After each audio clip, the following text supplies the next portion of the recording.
નમસ્કાર, હું છું માર્ગી. આપની સાથે હેડલાઇન્સમાં જોઈએ કેટલાક મહત્વના સમાચાર. ઇઝરાયેલે ઈરાન અને લેબનોનમાં ફરી હુમલો કર્યો છે. ઇઝરાયેલે લેબનોનની રાજધાની બેરૂતમાં એક ગાડીને નિશાન બનાવી હતી.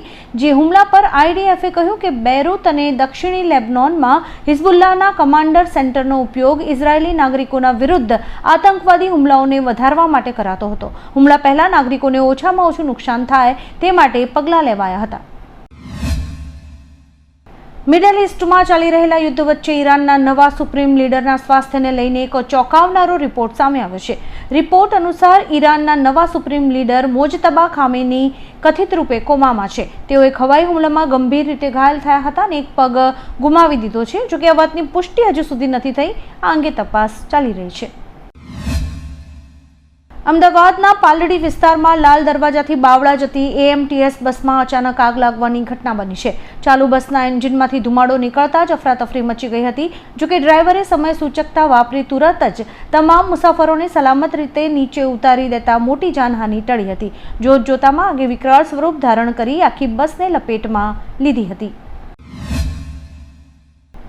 મિડલ ઇસ્ટમાં વધી રહેલા સંઘર્ષની અસર રસોડા અને વાહનો ઉપર પડી છે. જોકે આ વચ્ચે ભારત પાસે સીએનજી પીએનજીનો કેટલો સ્ટોક પડ્યો છે તે જાણવું જરૂરી છે. ગેસ સંકટને લઈને આઈજીએલે ગ્રાહકોને ખાતરી આપી છે કે ઘરોમાં રસોઈ માટે પીએનજી અને વાહનો માટે સીએનજીનો પુરવઠો અવિરતપણે ચાલુ રહેશે. કંપનીના જણાવ્યા મુજબ વૈશ્વિક ઉર્જા બજારમાં વધઘટ છતાં ગેસનો પુરવઠો અપ્રભાવિત રહેશે. સીએનજીની અછતને કારણે રિક્ષાના ભાડામાં વધારો થયો છે. ઇઝરાયેલના જર્જીસમાં થયેલા ઈરાની હુમલામાં ઘાયલોની સંખ્યા વધીને 80 થઈ છે. નોર્થ ઇઝરાયેલના જર્જીસમાં ઈરાની મિસાઇલ એર ડિફેન્સને તોડીને રહેણાંક વિસ્તારમાં પડી હતી. હુમલાના શરૂઆતમાં 30 લોકો ઘાયલ થયા હતા, જેમાં 15 બાળકો પણ સામેલ હતા. ઘાયલોનો આંકડો અત્યારે 80 પર પહોંચ્યો છે. આપણે જણાવી દઈએ કે ઈરાન સતત ઇઝરાયેલ અને ખાડી દેશો પર હુમલા કરી રહ્યું છે. સુરત જિલ્લા સેવા સદનના 5મા માળે આવેલી ફેમિલી કોર્ટમાં આજે એક હચમચાવતી ઘટના બની છે. છૂટાછેડાના કેસની સુનાવણી માટે આવેલા પતિએ પત્ની પર એસિડ ફેંકતા કોર્ટ પરિસરમાં ભારે અફરાતફરી મચી ગઈ હતી. ગંભીર રીતે ઇજાગ્રસ્ત મહિલાને તાત્કાલિક સારવાર માટે હોસ્પિટલ ખસેડવામાં આવી છે. સુરત પોલીસે ઘટના સ્થળે પહોંચીને હુમલાખોર પતિ સામે કાયદેસરની કાર્યવાહી હાથ ધરી છે. અમેરિકા ઈરાન તણાવ વચ્ચે ભારત માટે રાહતના સમાચાર છે. યુદ્ધ શરૂ થયા બાદ પ્રથમવાર હોર્મુઝ સ્ટ્રેટથી Silin express tanker 13.5 lakh barrel crude oil લઈને સુરક્ષિત રીતે મુંબઈ પહોંચ્યું છે. 28મી ફેબ્રુઆરીએ નીકળેલા જહાજે સુરક્ષા માટે પોતાની એઆઈએસ સિસ્ટમ બંધ રાખી ડાર્ક મોડમાં મુસાફરી કરી હતી. 12મી માર્ચે જવાહર દ્વીપ ટર્મિનલ પર લાંગરેલા જહાજથી દેશમાં તેલ પુરવઠાની ચિંતામાં થોડો ઘટાડો થયો છે. અમેરિકાએ વિશ્વના દેશોને રશિયન તેલ ખરીદવા માટે 30 દિવસની અસ્થાયી રાહત આપી છે. ઈરાન યુદ્ધને કારણે ખોરવાયેલા તેલ પુરવઠાને સરભર કરવા આ નિર્ણય લેવાયો છે. ક્રૂડ ઓઇલની કિંમત $100 પાર પહોંચતા બજારમાં સ્થિરતા લાવવા છૂટ અપાઈ છે. ટ્રેઝરી સચિવ સ્કોટ બેસેન્ટે સ્પષ્ટ કર્યું કે આ મંજૂરી માત્ર સમુદ્રમાં ફસાયેલા જહાજો માટે જ છે, જેથી ગ્લોબલ માર્કેટમાં તેલની તીવ્ર અછત અને ભાવ વધારાને રોકી શકાય. મિડલ ઇસ્ટ સંઘર્ષ વચ્ચે દુબઈના ડીઆઈએફસી વિસ્તારમાં ઇન્ટરસેપ્ટેડ મિસાઇલ કે ડ્રોનનો કાટમાળ પડતા વિસ્ફોટ થયો છે. આ ઘટનામાં એક ઇમારતની દિવાલને નુકસાન થયું છે, પરંતુ કોઈ જાનહાનિ નથી થઈ. 28મી ફેબ્રુઆરીથી શરૂ થયેલા યુદ્ધમાં ઈરાને ખાડી ક્ષેત્રમાં અનેક હુમલા કર્યા છે, જેમાં અત્યાર સુધીમાં 24 લોકોના મોત થયા છે. સુરક્ષા દળોએ આ વિસ્તાર સીલ કરીને તપાસ હાથ ધરી છે, જેનાથી વૈશ્વિક સ્તરે ચિંતા વધી છે. પાકિસ્તાન અફઘાનિસ્તાન વચ્ચે સંઘર્ષ ઉગ્ર બન્યો છે. તાલિબાન પ્રવક્તા ઝબીહુલ્લાહ મુજાહિદે દાવો કર્યો છે કે પાકિસ્તાની વાયુસેનાએ કંદહાર એરપોર્ટ નજીક ખાનગી એરલાઇનના ઇંધણ ડેપો પર હુમલો કર્યો છે. આ ડેપો ઘરેલું વિમાનો સહિત યુનાઇટેડ નેશનના વિમાનોને પણ ઇંધણ પૂરું પાડતો હતો. અહેવાલો મુજબ અગાઉ પણ આવા હુમલામાં ટ્રેડર્સના ડેપોને નિશાન બનાવાયા છે. આ ઘટનાથી બંને દેશો વચ્ચે વધુ તણાવ વધવાની શક્યતા છે. ઈરાનના સર્વોચ્ચ નેતા મોજતબા ખામેનીએ ચેતવણી આપતા કહ્યું છે કે દરેક મોતનો બદલો લેવામાં આવશે. તેમણે વધુમાં કહ્યું કે અમેરિકી સૈન્યના તમામ ઠેકાણાઓને નિશાન બનાવવામાં આવશે. પાડોશી દેશો સાથે અમારો કોઈ વિવાદ નથી. અમારું નિશાન માત્ર અમેરિકા અને ઇઝરાયલ છે. આપને જણાવી દઈએ કે ખામેનીના મોત બાદ ઈરાન સતત હુમલા કરી રહ્યું છે. બોમ્બે હાઈકોર્ટની નાગપુર બેન્ચે દેશમાં એલપીજીની અછત હોવા છતાં વિદેશમાં ગેસની નિકાસ કરવા બદલ કેન્દ્ર સરકાર અને CPILને નોટિસ ફટકારી છે. 6 ગેસ ડીલર્સે આક્ષેપ કર્યો છે કે કંપની નફા માટે આંતરરાષ્ટ્રીય બજારને પ્રાથમિકતા આપી રહી છે, જેનાથી સ્થાનિક ગ્રાહકો માટે સંકટ વધ્યું છે. આ ગંભીર મુદ્દે આગામી સુનાવણી 17મી માર્ચના રોજ હાથ ધરવામાં આવશે.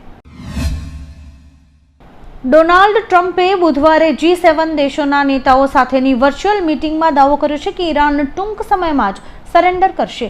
ન્યૂઝ વેબસાઇટ એક્સિયોસ મુજબ G7 સાથે જોડાયેલા 3 અધિકારીઓએ આ જાણકારી આપી છે.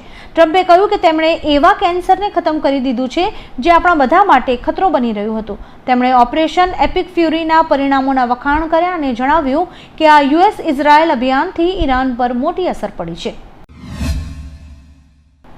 ગુજરાતમાં પવનની દિશા બદલાતા અને વેસ્ટર્ન ડિસ્ટર્બન્સની અસરથી મહત્તમ તાપમાનમાં 2 થી 3 ડિગ્રીનો ઘટાડો થયો છે. ગરમીનો પારો 41 ડિગ્રીથી નીચે સરકતા લોકોએ રાહત અનુભવી છે. જોકે હવામાન વિભાગે હજુ પણ રાજકોટ, સુરેન્દ્રનગર, આણંદ અને સુરતમાં હીટવેવની આગાહી સાથે યલો એલર્ટ યથાવત રાખ્યું છે. વાદળછાયા વાતાવરણને લીધે તાપ ઘટ્યો છે, પરંતુ બપોરના સમયે લૂનો પ્રકોપ ચાલુ રહેશે. દહેગામના પશુપાલકોના વિરોધનો મામલો ગરમાયો છે. યુવા નેતા યુવરાજસિંહ જાડેજા પશુપાલકોની સાથે જોડાઈને ગાંધીનગર તરફ કૂચ કરી રહ્યા હતા. પશુપાલકોના વિરોધને અટકાવવા પોલીસે તેમની અટકાયત કરી છે. આ કાર્યવાહીને કારણે વિરોધ વધુ તીવ્ર બન્યો છે. પશુપાલકો પોતાની માંગણીઓ અંગે રજૂઆત કરવા ગાંધીનગર જઈ રહ્યા હતા, જેને અટકાવવામાં આવ્યું છે. કેન્દ્ર શાસિત પ્રદેશ દાદરા અને નગર હવેલી તથા દમણ અને દીવ માટે વિધાનસભાના ગઠનનો મુદ્દો રાજ્યસભામાં શિવસેનાના સાંસદ સંજય રાઉતે ઉઠાવ્યો છે. તેમણે કહ્યું કે આ વિસ્તારની લાખો જનતા લાંબા સમયથી લોકતાંત્રિક અધિકારો અને અધિકારી રાજમાંથી મુક્તિની માંગ કરી રહી છે. પ્રદેશનો કોઈ સભ્ય રાજ્યસભામાં નથી, જેથી તેમનો અવાજ ઉચ્ચ સદનમાં નથી પહોંચી રહ્યો. ઈરાન, અમેરિકા, ઇઝરાયલના યુદ્ધ વચ્ચે ચીને જાહેરાત કરી છે કે તે ઈરાનને $2 લાખ આર્થિક મદદ આપશે. આ રકમ યુદ્ધમાં માર્યા ગયેલા વિદ્યાર્થીઓના માતા પિતાની મદદ માટે છે. ચીનના વિદેશ મંત્રાલયે જણાવ્યું કે આ સહાય રેડ ક્રોસ સોસાયટી દ્વારા મોકલવામાં આવશે અને ઈરાની રેડ ક્રેસન્ટ સોસાયટીને સોંપાશે, જેથી પીડિત પરિવારોને સીધી મદદ મળી શકે. વિદેશ મંત્રાલયના પ્રવક્તા ગુઓ જિયાકુને કહ્યું કે ચીન સામાન્ય નાગરિકો પર થતા હુમલાઓની નિંદા કરે છે. ઇઝરાયલ, અમેરિકા અને ઈરાન વચ્ચે ચાલી રહેલું યુદ્ધ 14મા દિવસમાં પ્રવેશ્યું છે. યુદ્ધમાં બંને દેશો એકબીજા પર સતત મિસાઇલ હુમલા કરી રહ્યા છે. એક અહેવાલ મુજબ શુક્રવારે ઈરાનની રાજધાની તહેરાનમાં એક મોટો વિસ્ફોટ થયો હતો. આ વિસ્ફોટ તહેરાન યુનિવર્સિટીથી એંગેલાબ સ્ટ્રીટ સ્થિત ફરદોશી સ્ક્વેરમાં થયો હતો. હુમલા બાદ હજારો લોકો ઇઝરાયલ મુર્દાબાદ અને અમેરિકા મુર્દાબાદના નારા લગાવતા રસ્તાઓ પર ઉતરી આવ્યા હતા. ભરૂચ જિલ્લા કોર્ટને ફરી એકવાર બોમ્બથી ઉડાવી દેવાની ધમકી મળી છે. અજાણ્યા વ્યક્તિ દ્વારા ઈમેલ મારફતે આ ધમકી આપવામાં આવી છે, જેનાથી પોલીસ અને વહીવટી તંત્રમાં ખળભળાટ મચી ગયો છે. સાવચેતીના ભાગરૂપે તાત્કાલિક કોર્ટ પરિસર ખાલી કરાવવામાં આવ્યું છે. માહિતી મળતા જ પોલીસ વિભાગ સક્રિય બન્યો છે. બોમ્બ સ્ક્વોડ, ડોગ સ્ક્વોડ અને પોલીસ દળને ઘટના સ્થળે બોલાવાયા છે. આવા જ કેટલાક રસપ્રદ સમાચારો નિહાળવા માટે અમારી YouTube ચેનલને લાઇક, શેર અને સબસ્ક્રાઇબ કરો અને જોતા રહો હેડલાઇન્સ.